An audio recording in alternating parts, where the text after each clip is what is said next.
मंत्री छगन भुजबळांकडून अजितदादांच्या आठवणींना उजाळा देण्यात आलाय। दादांचा वावर अजूनही आहे असं वाटतंय। दादा आपल्यात नाही यावर अजूनही विश्वास बसत नाही। दादांचे फोटो अजूनही डोळ्यांसमोरून जात नाहीयेत असं भुजबळ म्हणाले। तर खूप प्रवास करणे आणि प्रचंड लोक जोडणे हे दादा करत होते। दादा एक दिवस तरी मुख्यमंत्री होतील हे स्वप्न आम्ही पाहत होतो।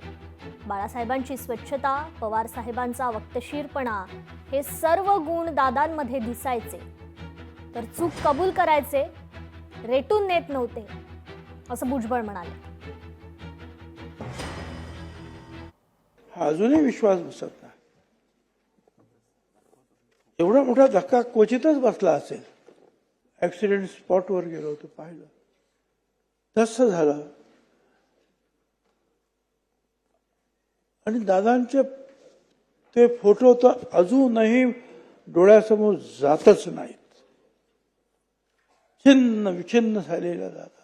पवार साहेबांची जी कन्स्ट्रक्टिव्ह काम करण्याची जी पद्धती होती, लोक जोडण्याची पद्धती होती, ते त्यांची एवढे हातोडे त्यांना ती लाभली होती। आम्ही तर स्वप्नच पाहत होतो की दादा एक ना एक दिवस तरी महाराष्ट्राचे मुख्यमंत्री होते। राजकारणामध्ये काही घडू शकतं।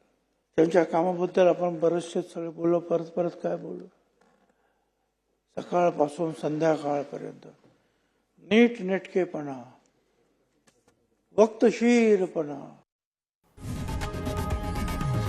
लोकशाही मराठी ऐका, पहा, जागरूक रहा।